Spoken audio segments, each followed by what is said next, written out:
Vamos abrir a palavra, queridos, em Colossenses.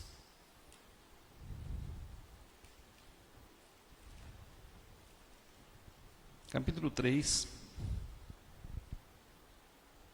versículo 16.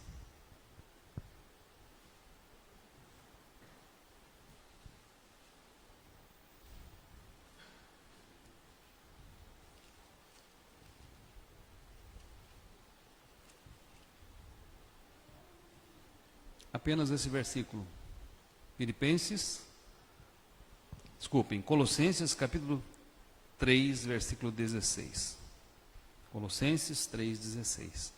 Habite ricamente em vós a palavra de Cristo.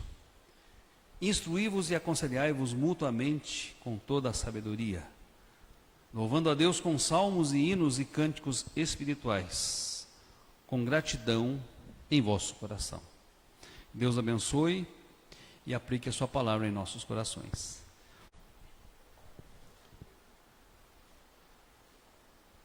Assim como estamos, vamos orar.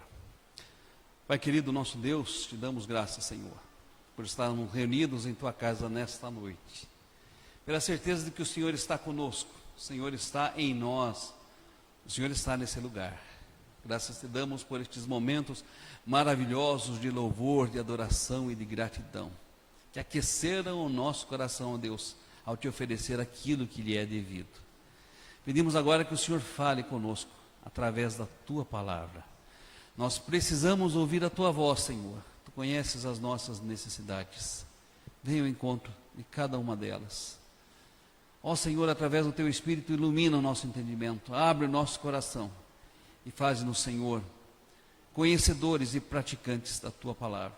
É o que pedimos em nome de Jesus. Amém. O tema que eu gostaria de tratar com os irmãos nesta noite é conselhos para uma vida feliz. Colossenses capítulo 3, versículo 16. Eu creio que eu e os irmãos ouvimos reiteradas vezes ontem a seguinte expressão: Feliz Ano Novo. Se alguém não nos disse isso pessoalmente, ao menos mandou um cartão, mandou um recado dizendo Feliz Ano Novo. E esse é um desejo, meus queridos, que certamente nós devemos agasalhar em nosso coração, o desejo de ser felizes. E este é um desejo que também devemos expressar e endereçar aquelas pessoas com quem nós convivemos, aquelas pessoas a quem nós amamos. Mas nas palavras de um famoso poeta, será que a felicidade existe? Se existe, onde ela está? O poeta Vicente de Carvalho, que viveu entre os anos de 1866 a 1924, afirma que a felicidade está onde nós a pomos, mas nem sempre a pomos onde nós estamos. Contudo, queridos, eu gostaria de discordar de Vicente de Carvalho. Por quê? Porque a palavra de Deus mostra-nos o caminho para a felicidade. E certamente ela é a melhor fonte de informação, de instrução, para aprendermos a ser felizes. Nesse texto do apóstolo Paulo, nós encontramos diversos conselhos que nos conduzem à felicidade. Eu gostaria de destacar os conselhos presentes apenas neste versículo, Colossenses capítulo 3, versículo 16. O primeiro conselho: habite ricamente em vós a palavra de Deus. Meus queridos, nós vivemos numa época em que a palavra de Deus é fartamente conhecida. Ela pode ser percebida nos diversos exemplares que se acumulam nas nossas prateleiras. Ela pode ser lida através de pequenas porções que nos são compartilhadas através das redes sociais. Ela pode ser lida em aplicativos de celulares e de computador, dentre outros recursos. Desfrutando da liberdade religiosa que nós ainda temos em nosso país, podemos, em qualquer momento, em qualquer hora do dia, ler as Sagradas Escrituras, pois ela está sempre à nossa disposição. Meus queridos, creio que as duas últimas gerações, ou nos últimos 60 anos, foram os tempos em que mais houve acesso à palavra de Deus. Mas a questão, contudo, é: nós temos lido, examinado, estudado e guardado a palavra de Deus? Vou repetir a pergunta, porque a considero muito importante. Nós temos lido, estudado, guardado a palavra de Deus em nosso coração? Ou, conforme nos diz o texto, ela habita ricamente em nosso coração, ou em nossos corações? Qual tem sido a nossa relação com a palavra de Deus? Ou qual foi a nossa relação com a palavra de Deus em 2022? E qual será a nossa relação com a palavra de Deus neste ano de 2023? Nós, como reformados, afirmamos e citamos sempre o famoso jargão: a Bíblia é a nossa única regra de fé e prática. Mas eu pergunto ao querido irmão, à querida irmã, a todos quantos nos ouvem: como está então a sua fé? Haja visto que a Bíblia é a nossa única regra de fé, como está a sua fé? E por outro lado, como está a sua prática das Sagradas Escrituras? Nós somos convidados nesse texto, meus amados, a estabelecer uma relação muito específica com a palavra de Deus em nosso coração. Diz o texto: habite ricamente em vós a palavra de Cristo. E o que está implícito nessa palavra habite? Meus queridos, está implícito o ler as Sagradas Escrituras, examinar as Sagradas Escrituras, meditar dia e noite nas Sagradas Escrituras, guardar as Sagradas Escrituras no nosso coração e praticar os ensinamentos das Sagradas Escrituras. Habite ricamente a palavra de Cristo em vosso coração. E este habitar, meus queridos, é um habitar de forma plena, é um habitar de forma completa, é um habitar de forma abundante e rica em nós. Em outras palavras, nossa forma de pensar, nossa forma de sentir, nossa forma de falar e nossa forma de agir devem estar moldadas o tempo todo pela palavra de Deus. A facilidade, meus queridos, de ter a palavra de Deus sempre à nossa disposição, nem sempre tem se evidenciado na disposição de estudá-la. A disponibilidade de termos as Sagradas Escrituras em todos os lugares do nosso lar nem sempre implica em lares edificados na palavra de Deus. A Bíblia presente em nossos púlpitos nem sempre indica mensagens que de fato estejam fundamentadas nas Sagradas Escrituras. Habite ricamente a palavra de Deus em vosso coração. Deus abençoe, irmã. E é preciso que nós nos indaguemos: ela habita ricamente, plenamente em nosso coração? Temos examinado, lido, examinado, estudado, guardado e praticado a palavra de Deus? Ela molda a nossa forma de pensar, a nossa forma de sentir, a nossa forma de falar e a nossa forma de agir? Eu quero trazer desse ponto alguns desafios à minha vida e à vida dos irmãos. O primeiro deles: leiamos, estudemos, meditemos na palavra de Deus. Segundo desafio: guardemos a palavra em nossos corações, de tal forma que possamos afirmar: ela habita ricamente em mim, ela habita ricamente em nossa vida. Um terceiro desafio desse primeiro ponto: confrontemos, meus queridos, confrontemos, e ninguém melhor do que nós mesmos para fazermos isto com o auxílio do Espírito Santo, confrontemos o nosso pensar, confrontemos o nosso sentir, confrontemos o nosso falar, confrontemos o nosso agir com aquilo que a palavra de Deus nos diz. E, se necessário, nos disciplinemos, a fim de que a palavra de Deus habite ricamente em nós. Primeiro conselho: habite ricamente a palavra de Deus em vós. Segundo conselho: instruí-vos e aconselhai-vos mutuamente com toda a sabedoria.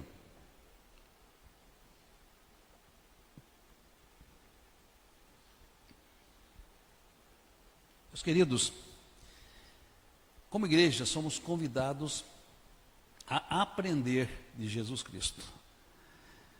A igreja, com todos os seus ministérios, com todas as suas organizações, com todas as suas sociedades, tem uma dupla missão: pregar o evangelho a toda criatura e ensinar aqueles que se convertem a guardar os ensinamentos de Cristo Jesus. A edificação, meus amados, e a santificação da igreja certamente vem através de ouvir e ouvir da palavra de Deus. Mas o apóstolo Paulo diz que a santificação no corpo de Cristo, e prestemos bem atenção nisso, ela também vem do sacerdócio real de cada crente. Quando cada crente se dispõe a edificar a igreja, quando cada crente se dispõe a, sendo um só corpo, exercer os seus talentos e dons, visando um fim proveitoso. E nesse texto ele afirma que eu e vocês, como sacerdotes, como membros do corpo, como filhos da família da fé, como pedras vivas do edifício cristão, nós devemos, primeiramente, ter a palavra de Deus em nós de uma forma rica e plena, mas, em segundo lugar, instruir e aconselhar uns aos outros com toda a sabedoria. Meus queridos, para que possamos cumprir essa missão, precisamos de 3 coisas. Primeiro, ser crentes experientes e experimentados na palavra de Deus. Por isso o texto diz: habite ricamente em vós a palavra de Cristo. Em segundo lugar, verificar se o nosso ensino e aconselhamento, se em nosso ensino e aconselhamento mútuo está a sabedoria. Porque nós devemos instruir e aconselhar uns aos outros com sabedoria, diz-nos o texto. E por fim, meus queridos, em terceiro lugar, devemos estar dispostos, sim, a instruir e aconselhar uns aos outros. Este não é o ministério só do pastor. O texto convida a todos nós,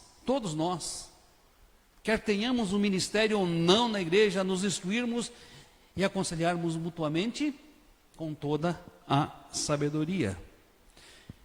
E também a estar dispostos a ser instruídos e aconselhados aqueles que sabiamente fazem isto.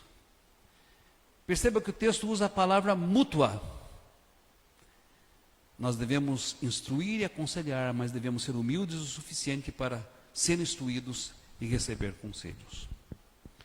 O que, meus amados, certamente tem prejudicado e descaracterizado a igreja em nossos dias, o fato que se agravou com o isolamento provocado pela pandemia, é que muitas pessoas hoje estão tentando viver como ovelhas solitárias. Estão desejando viver como ovelhas solitárias. Ovelhas independentes, ovelhas autônomas. Qualquer ideia de instrução e aconselhamento mútuo acende uma luz vermelha e estas pessoas passam a afirmar então: olha, cada um deve cuidar da sua própria vida. Outros, por outro lado, abriram mão desta ordem da palavra de Deus. E olhando tão somente para si mesmos, argumentam: mas o que eu tenho a ver com a vida do meu irmão? Por que é que eu preciso me preocupar com o meu irmão? Acaso sou eu tutor do meu irmão? Se recusar a ser instruído e aconselhado, e recusar-se a instruir e aconselhar, é destruir a unidade que deve existir na igreja, no corpo de Cristo. Essa unidade não foi criada por nós, essa unidade foi criada pelo Espírito Santo. E eu e você somos convidados a preservar a unidade criada pelo Espírito Santo no vínculo da paz. Deste segundo ponto, instruí-vos e aconselhai-vos mutuamente com toda a sabedoria, quero trazer também alguns desafios para nós. Primeiro, considerando o que já dissemos, ter a nossa vida moldada pela palavra de Deus, de tal forma que ela habite ricamente em nós. Em segundo lugar, a ser um instrumento para instruir e aconselhar. Agora observem, com sabedoria aos nossos irmãos. Como maçãs de ouro em bandejas de prata, é a palavra oportuna, dita ao seu devido tempo. Um terceiro desafio, sermos humildes. Quando nos aconselharem e quando nos instruírem com sabedoria. Mesmo que isso venha nos ferir, pois leais são as feridas feitas por aquele que ama. Mas os beijos do enganador são mentirosos. A quarta lição, a viver esta realidade da tutoria. Somos sim tutores dos nossos irmãos, aconselhando-os com sabedoria e buscando a sua restauração quando necessário. Aquele que convence um pecador do seu pecado, cobre multidões de pecados. O terceiro conselho, presente neste versículo, louvar a Deus com gratidão no coração. Louvando a Deus com salmos e hinos e cânticos espirituais, com gratidão em vosso coração. Queridos, Paulo especifica três tipos de louvor. Nós não vamos, neste estudo, adentrar nas especificações de cada um deles. Salmos, hinos e cânticos espirituais. Mas ele diz que os salmos, hinos e cânticos espirituais têm um qualificativo: gratidão. Gratidão em nosso coração. Observe que na estrutura deste versículo, a primeira parte diz respeito ao nosso relacionamento com a palavra de Deus. Habite ricamente em vós a palavra de Cristo. A segunda parte diz respeito ao nosso relacionamento com os irmãos. Instruí-vos e aconselhai-vos mutuamente em toda a sabedoria. E a terceira parte diz respeito ao nosso relacionamento com Deus.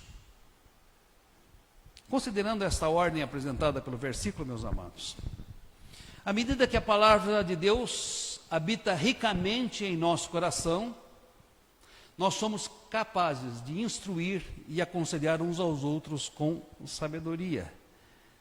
Porque conhecemos melhor a Deus, porque passamos a conhecer melhor a nós mesmos. Podemos então ser sábios para dar conselhos e ser humildes para receber conselhos. Ser sábios para instruir e ser humildes para receber a instrução. E por fim, estando desta forma sintonizados plenamente com Deus através da sua palavra, e sintonizados plenamente com os nossos irmãos através deste auxílio mútuo, nós somos então, como consequência, capazes de louvar a Deus com salmos, hinos, cânticos espirituais e de experimentar no nosso coração a gratidão. Em outras palavras, e observando esta ordem, não existe a possibilidade de louvor e adoração a Deus com gratidão, sem que antes habite em nós ricamente a palavra de Cristo, sem que antes nós nos instruamos e nos aconselhemos mutuamente. Não há possibilidade de nós cantarmos salmos, hinos e cânticos espirituais, expressando a nossa gratidão, se não existe conhecimento da palavra, se não existe união no corpo de Cristo.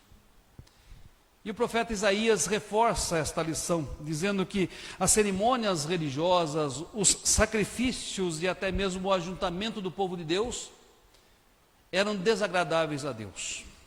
eram insuportáveis a Deus. Por quê? Porque eles, embora praticassem todas as cerimônias litúrgicas, não viviam a realidade do amor. Desconheciam a justiça, a misericórdia e a graça nos seus relacionamentos. Meus queridos, ao se referir à atitude de louvar a Deus, e o texto aqui nos indica 3 formas de fazê-lo: salmos, hinos ou cânticos espirituais. Paulo vai muito além da atitude que nós tomamos quando estamos aqui. Porque quando estamos aqui, nós louvamos a Deus com salmos, com hinos, com cânticos espirituais. Ele vai muito além desse período de presença nossa na igreja. Isso diz respeito a ter em todo o tempo uma postura celebrativa.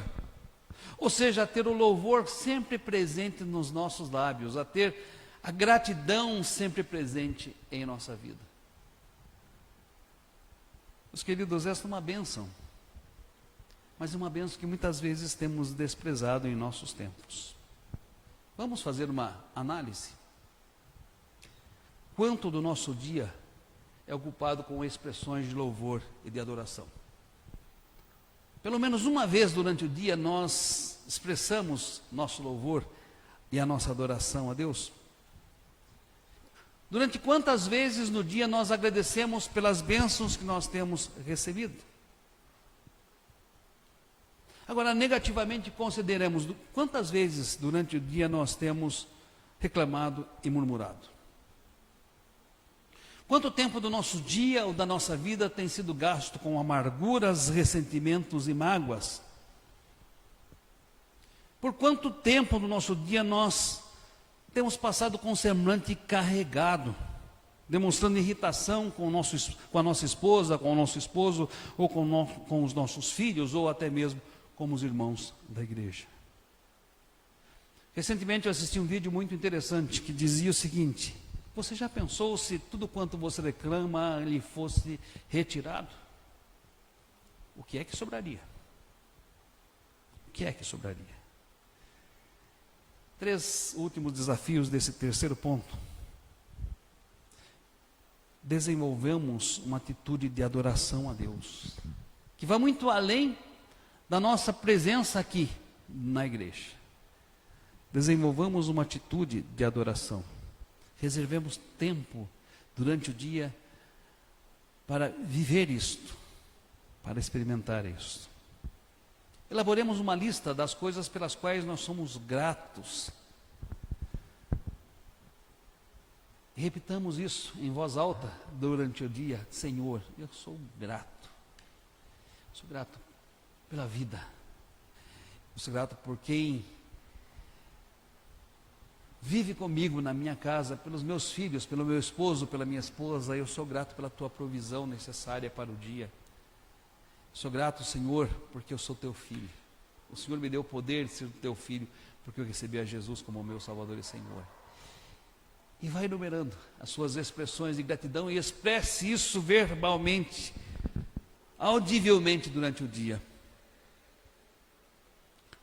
Procure louvar e adorar a Deus, não somente com seus lábios, não somente com a sua razão, mas de todo o seu coração, como nos ensina este versículo que nós lemos. Louvando a Deus com salmos, hinos e cânticos espirituais, com gratidão em nosso coração. Meus queridos, a vida cristã pode e deve ser vivida com leveza.